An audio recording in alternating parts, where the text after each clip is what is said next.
안녕하세요. 뉴욕 시그널의 크리스 정입니다. 4분기 어닝 시즌이 드디어 막을 열었습니다. 모든 어닝 시즌이 중요하긴 하지만요. 이번 어닝 시즌은 특히 더 중요할 것 같죠.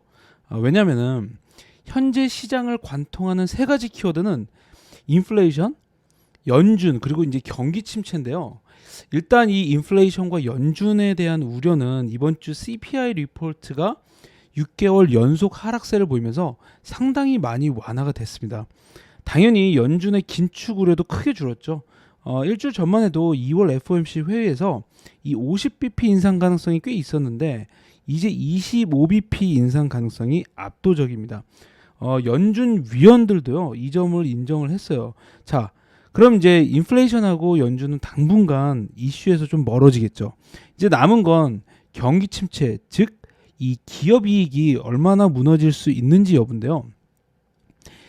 이 모건 스탠리와 뱅크 오브 아메리카가 이제 향후 주식시장이 10%에서 20%까지 더 무너질 수 있는 가장 강력한 근거로 기업 이익의 붕괴를 꼽았단 말이죠. 이 월가 컨센서스는요 여전히 이익이 증가할 것이다라고 보고 있긴 한데 이 모건 스탠리하고 뱅크 오브 아메리카는 완전히 또 무너질 것으로 보고 있는 만큼 이 누가 맞는지 보는 이 관전 포인트도 좀 재밌을 것 같죠. 그 중에서도 올해 회복을 하느냐 마느냐에 이제 투자자들이 관심이 집중되고 있는 산업이 있습니다. 바로 반도체인데요. 세계 최대의 반도체 제조업체인 대만의 TSMC가 어닝 시즌 초반에 첫 주자로 이 실적을 발표했죠. 그만큼 이 반도체 시장의 상황을 엿보기에는 아주 좋은 단서가 됩니다. 먼저 이 TSMC의 4분기 실적을 한마디로 딱 평가를 하자면 예상보다는 좋았다 합니다. 특히 작년에 상황이 워낙에 안 좋을 것이라고 경고를 잔뜩 해놔서 이제 기대를 많이 낮춰놨죠. 그렇다세 실적이 더 좋아 보이는 이상한 좀 반사 효과도 생겼는데요. 여기 1분기 전망은 상당히 좀 암울하게 제시를 했는데 연간 전망 자체는 또 굉장히 핑크빛으로 내놨습니다. 올해 하반기부터 반도체 시장이 급회복세를 보일 것이라는 이유인데요. 그래서 TSMC가 실적 보고 후에 거의 뭐 7% 가까이 이상 급등을 했죠. 일단 실적 자체를 보면 매출은요 6,255억 3천만 대만 달러로 이제 전년 대비 43%가 증가를 했고요. 순이익은 97억 2천만 달러로 전년 대비 무려 78%가 증가를 했습니다. 순이익은 지금 달러로 말씀드린 거고요. 사실 이 정도만 해도 대단한 건데요. 지금처럼 특히 반도체 시장이 그 전반적으로 무너지는 상황에서 TSMC의 실적은 믿기 힘들 정도죠. 달러로 환산해도 매출은 27%나 증가를 했는데요. 이 수익률은 더 무섭습니다. 매출 총이익률이 이 그로스 마진이 무려 62%에 달합니다. 영업이익은요 52%, 그리고 차 빼고 포 떼고 뭐 다 빼고 그래도 절반은 이익이라는 건데요. 심지어 세금까지 빼도 순이익 마진은 47%입니다. 이 정도면요 거의 뭐 황금알을 낳는 거위 수준이라고 할 수 있겠죠. 자, 그런데 이번 어닝 시즌 리포트와 전망을 하나하나 좀 훑어보면은 상황이 그다지 또 이렇게 뭐 환상적이지는 않다라는 것을 알 수가 있는데요. 일단 올해 수요가 둔화될 것이다라는 전제 조건이 붙어요. 올해 1분기 매출 전망치를 167에서 175억 달러로 제시를 했는데요. 이건 전년 동기 대비 매출이 175억 달러였다라는 점에서 사실상 성장이 전혀 없을 것이다라는 걸 의미를 합니다. 이 4분기에 200억 달러 정도와도 차이가 많고요.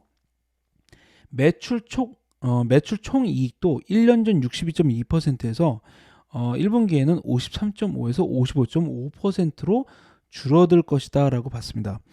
영업이익도 마찬가지로 52%에서 43% 수준으로 쪼그라들 것으로 봤고요. 또한 수요와 매출이 줄어드는 만큼 올해 전체적인 자본 지출도 320에서 360억 달러 수준으로 지난해의 363억 달러보다 적을 것이다 라고 봤습니다. 그럼에도 불구하고 지금 투자자들이 TSMC의 실적에 환호를 한 거는요.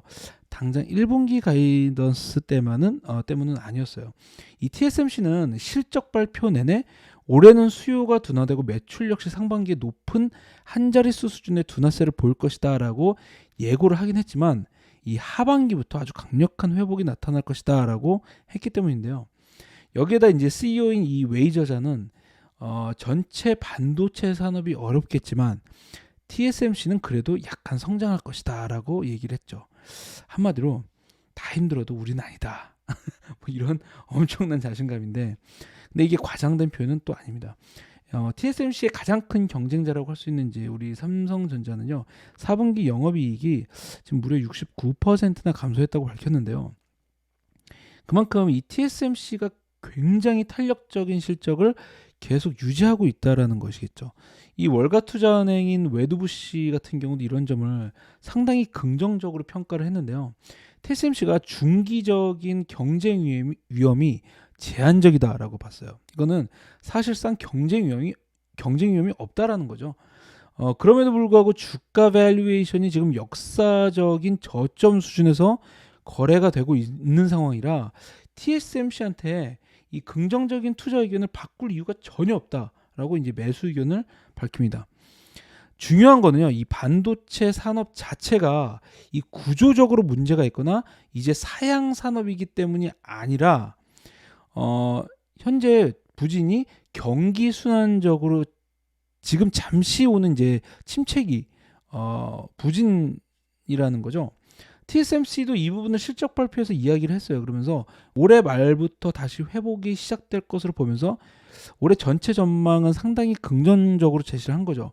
이 TSMC는 전체 반도체 산업이 메모리를 제외하고 약 4% 정도 성장이 둔화될 것으로 보면서도요, 정작 본인들은 올해도 점유율을 늘리고 이 성장을 만들 것이다라고 장담을 했습니다. 뭐 말을 다 했다고 볼 수 있겠죠. 그런데 이런 TSMC의 전망이 너무 장밋빛이다, 너무 낙관적이다라고 하는 투자은행도 있습니다. 이 서스퀘어나 같은 경우는요, 이번 TSMC의 실적에서 제시한 가이던스 자체가 이 투자은행이 이익 전망치를 추정치를 만들기 위해서는 터무니없이 좀 부족하다라는 의견이에요. 그러면서 차라리 소식을 다 까가지고 안 좋은 소식도 모두 다 밝혀서 바닥을 보여준 다음에 추정치도 바닥을 찍은 다음에 올라와야 되는데 그렇게 하지 않아서 실망했다라는 거죠. 이 서스퀘어나는 여기에 대한 근거로 이 TSMC가 올해 PC하고 스마트폰 시장이 약간 하락할 것이다라고 예상한다, 이렇게 얘기한 부분을 짚었는데요. 서스퀘어나는 이런 전망이 너무 공격적일 만큼 낙관적이다라는 의견입니다. 실제 PC 수요는요 훨씬 나빠지고 있다라는 건데요. 리서치 회사죠, IDC에 따르면 지난 4분기 전 세계 PC 출하량이 이 무려 28%나 감소했다라고 발표를 했어요. 그러면서 서스퀘어나 같은 경우는 올해 출하량 전망을 전년 대비 마이너스 5에서 마이너스 6%로 줄였는데요. 문제는 이 팬데믹 이후에 너무 많은 사람들이 컴퓨터와 같은 전자제품 그때 엄청나게 샀잖아요. 내구재들이 그때 한꺼번에 다 구입을 했다라는 겁니다. 근데 보통 이런 내구재 같은 경우는 최소한 3년에서 4년 정도는 쓰기 때문에 그 동안에는 교체할 필요가 전혀 없는 이른바 이제 수요의 에어파켓이 생긴다라는 거죠. 하지만 그럼에도 불구하고 이 TSMC는 올해에도 견고한 실적을 보일 것으로 전망이 되고 있죠. 그러면서 경기 침체가 와도 상대적으로 잘 버틸 수 있는 기업으로 꼽히고 있습니다. 실제로 월가는요, TSMC를 반도체 중에서도 굉장히 방어적인 이름으로 선정을 했는데요. 특히 지난해에만 27%가 주가가 하락하면서 밸류에이션이 지금 뭐 실적은 사상 최고를 기록하고 있음에도 불구하고 밸류에이션은 10년 만에 최저치로 하락을 했다. 한마디로 이런 기회가 없다라는 주장입니다. 사실 이제 워렌 버핏의 이제 버크셔 해서웨이가 지난 11월 그 거의 저점에서 40억 달러 이상의 지분을 공개를 했잖아요. 그것도 뭐 의도가 어찌 됐건 간에 버핏이 또 저점을 기가 막히게 맞추지 않습니까? 그렇게 유명한데 그런 버핏의 타이밍상 반도체의 바닥이 그다지 멀지 않았다라는 기대도 있고, 단 기업 밸류에이션이 충분히 낮다라는 점을 의미하기도 해서요.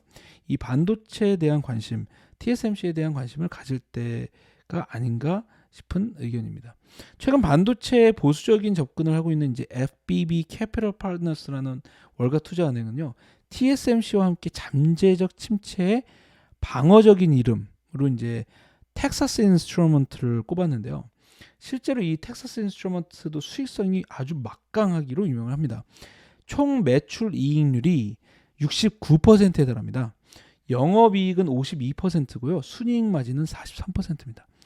TSMC보다도 좋고 전체 동종업계에서도 상위 2% 안에 드는 초우량 기업이라고 할 수 있죠. FBB는 반도체에서 가장 안전한 회사로 텍사스 인스트루먼트를 꼽았고요. 그 다음으로 공격적인 베팅으로는 TSMC를 꼽았습니다. 물론 전혀 다른 성향의 베팅도 있죠.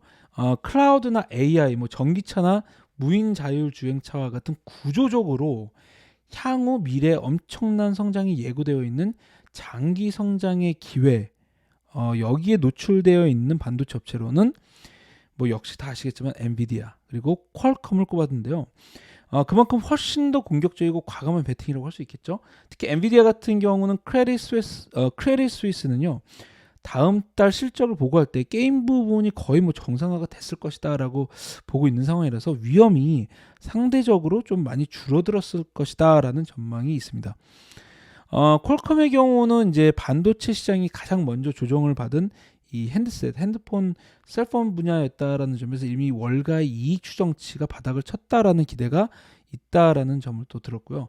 반면 2022년에 이제 크게 무너진 PC 수요와 이제 서버 칩의 회복을 만약에 본다면 AMD를 눈여겨봐야 할 기업으로 또 꼽았습니다. UBS 그리고 번스타인이 이제 올해 최고의 주식 탑픽으로 AMD를 꼽았는데요. 반면에 모건 스탠리와 JP 모건 같은 경우는요, 마벨 테크놀로지를 보고 있습니다. 마벨은 이제 상당히 공격적인 이름이죠. 이제 지난해에도 많이 무너졌고요. 이제 클라우드 비즈니스가 내구성이 있고 이제 전략적인 인프라 시장 그리고 이제 기업 프로그램이 성장을 뒷받침할 것으로 보이면서 모건 스탠리와 JP 모건의 탑픽으로 선정이 됐습니다. 그리고 반도체 하면 이제 빼놓을 수 없는 최고의 기업이 또 있죠. 바로 반도체 장비를 만드는데 꼭 필요한 극자외선 라소그래피 EUV를 만드는 유일한 기업 ASML입니다. 워낙 시장 지배력하고 펀더멘털이 막강한 기업이라서 FBB와 함께 뱅크 오브 아메리카가 밸류에이션이 미래 수익의 19배에 달하고 있는 상황이지만 그럼에도 불구하고 상당한 수익 성장이 여전히 계속 기대된다라면서 올해 탑픽으로 선정을 했습니다. 네, 오늘은 TSMC의 4분기 실적 분석과 함께 반도체 시장의 회복 시기 그리고 월가가 주목하고 있는 올해 반도체 탑픽에 대해서 알아봤습니다. TSMC는 그중에서 가장 저평가된 기업으로 꼽히는데요. 이 팩트셋에 따르면 월가의 평균 목표가는 지금 $145로 약 86%의 상승 여력이 있다고 볼 정도로 압도적입니다. 하지만 중국과 대만이라는 특수한 지정학적 위치 그리고 리스크 때문에 상당히 많이 디스카운트를 받고 있는 상황이죠. 그런 거는 감안을 하셔야 될 것 같습니다. 이제 반도체는 최악의 순간을 넘어서 회복을 향해 달려가고 있는 것으로 보이는데요. 그 시기에 대해서는 아직 말이 좀 많지만 올해부터 시작될 가능성이 있다라는 점은 확실해 보입니다. 단기적으로는 아직 가시밭길을 걸어야 할 것으로 보이긴 하지만 그 이후에 꽃길을 생각한다면 좋은 반도체 기업을 미리 선점해 두시는 것도 나쁘지 않을 것 같습니다. 네, 지금까지 뉴욕 시그널의 크리스였습니다. 감사합니다.